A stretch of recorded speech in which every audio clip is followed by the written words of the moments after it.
let's have some fun, shall we? But still talk business. My next guest hit the sweet spot after his small-scale startup absolutely exploded in popularity, resulting in the vegan brand now being found in stores across the world. Founder of Candy Kittens, Jamie Laing. Now, you may recognise Jamie from your television screens as an iconic member of the Made in Chelsea cast. God, it's more than a decade ago now. Or more recently from his hugely popular podcast, Newlyweds, which he co-hosts with his wife, Sophie. But since 2012, Jamie and co-founder Ed Williams have been on a mission to change the landscape of the confectionery industry with their sweet company, Candy Kittens. Now, most recently, the company launched its No Nasties, All Good campaign, calling on the industry to ditch the hidden nasties currently found in the UK's most popular sweets. We're, of course, heading into Halloween. A lot of people eat a lot of sweeties at this time of year, and Brits are set to spend some £777 million on this occasion this year. Candy Kittens has run its own investigation, finding that many of our favourite sweets are more trick and less treat. 67% of us unaware that some sweets contain ingredients made from pig skin, bone and cartilage. Well, here not to sugarcoat any of that, Jamie Laing joins me in the studio. Jamie, really good to see you. Thanks for making time. Look, first of all, let's talk Candy Kittens, because I remember when this launched. I watched Made in Chelsea back in the day. I apologise. No, you were great. And this was back in 2011, and you quite quickly launched your sweet company. Yeah. And I remember thinking at the time, really? Sweets, you know, from TV, what's the transition to that? But it's been an enormous success. Well, I think you were in the majority of people who thought, what is that guy doing? I mean, honestly, so it was an interesting thing because, you know, I joined the TV show when I was 21, 22 years old. And one of the reasons I joined it was because I knew it'd be a great marketing platform for this idea that I had, which is a sweet company called Candy Kittens. And the original idea came from, this is no word of lie, I've told it before, that as a kid, I used to lie in bed at night being scared of the dark. And my brother used to tell me stories of Jamie and Sweet World. And so I had this fascination of sweets. Coupled that with the fact that I was like a bouncy ball in rooms, my parents never gave me any sweets, no sugar whatsoever. So as soon as I was allowed to, I decided to set up this sweet company. But you know, what's amazing, I think sometimes people forget that naivety is one of your biggest weapons when it comes to business, right? Because you have no experience in whatever you're doing. So when we set it up, my business partner and I, we wanted to make it vegan, and we wanted to make it aimed at all ages. We didn't understand the fact that people, when you became adults, you were kind of told to stop eating sweets. You know, we wanted to change the industry in many ways. And as you said now, what a lot of people don't know is that when sweets say they have gelatin in them, that means it's, as you said, animal skin, ligaments, bones, all this kind of nasty stuff. So what we've done is completely remove that from our sweets. And we have no palm oil. We have no artificial flavorings. We are a B Corp, which basically means people, planet, and profit are all the same value. We're carbon neutral, which is amazing. So we're kind of trying to take every bit of nasties out of our sweets. So your mission statement is obviously very clear. You've grown as a business. You're stocked in various international locations now. In terms of you personally, I mean, obviously you make a business to make money. But for you personally, how much of this was about becoming a businessman and having a future beyond TV? Yeah, it's a great question. I think at the very beginning it was that. I mean, I went into the world of television because I love the world of entertainment, but I took this sort of shortcut, right? I became a sort of reality star. And whether or not, whatever you think about reality TV, it's people sort of look at it in different ways. And for me, I kind of said, well, I don't really want to be known just as sort of this reality star.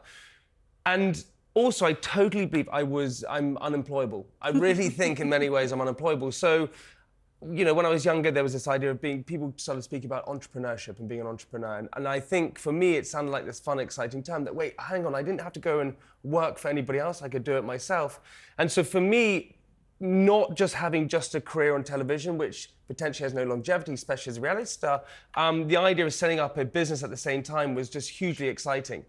And I totally believe in the sort of idea, which is business is paid in two currencies, cash and experience. Take the experience first and the cash go later. Don't go and do something because you want to make money. Because at the end of the day, if you want to go and do that, I suppose go and be a banker, work in finance, I don't know, whatever it is. But for me, it was about the experience and the love for the sweets that I have. And truly, you know, having this world that's made of sweets is just the best thing in the entire world. Now, being unemployable is one thing. Someone actually once described me as that. Truly I am. It's a compliment, really. Yeah. The other element of it is control, isn't it? Because, you know, in the situation that you were in reality TV, a lot of stars say they really feel like they don't have much control. And setting up a business, you've got full control, and you've also got your own podcast now as well. Yeah, I think that's one of the big things, is that if you do television, which I did in this sort of area that I did, yeah, there is no control. You're edited in a certain way, you're told to turn up at certain times, and for me, it was very much about having that control in other places. And that's why when we have our business, having that control of what we do and what we don't do is hugely rewarding. And also, you know, in the podcast that I do as well, we have a podcast company called Jampot, which we launched, where we create all of the podcasts out of. Again, having that control in that space is we live in this world with so much lack of control. And so for me, I now like having that control, but also that can turn into a bit of a control freak at sometimes, which isn't so good. Now, before I test you on some quick fire questions, don't worry, they won't be difficult. Okay.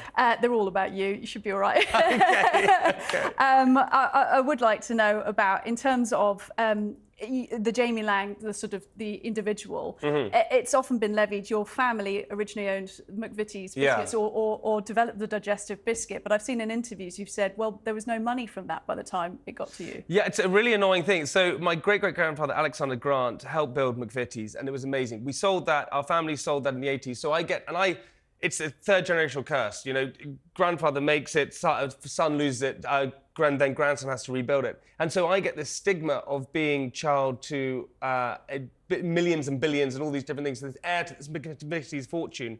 But unfortunately, I see none of the money, but I have this stigma towards it. So yeah, when we started Candy Kittens, there's a sort of misconception that we started with all this money. We started with £3,000, my business partner and our parents, you know, didn't quite believe in the concept because it was a confectionery company. You're going against these huge giants, the Rowntrees, the Maynards, the Haribo, which, by the way, all have gelatin in them. Again, that's animal. They're not here to defend themselves. They're not here to defend themselves, but hey, it's just true. And so yeah, there is a misconception, but a lot of hard work, an amazing team that we have, and just a lot of patience. Has built the company. Now, that is inspiring that you started this with £3,000. That's achievable for more people in the country than may have realised. So what would be your piece of business advice to somebody at 21, 22 wants to become entrepreneurial? Oh my God, big question. So 21, 22, I would say firstly, naivety is your biggest weapon.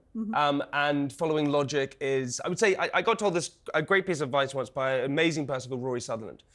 Rory Sutherland told me, said, hey, Jamie, never follow logic. If you're driving a car or flying a plane, following logic is a very good thing because it gets you back in a safe place, a place where you want to be. If you're setting up a business, setting up a brand, don't follow logic because it gets you back in the same place as everybody else, a place where you don't want to be.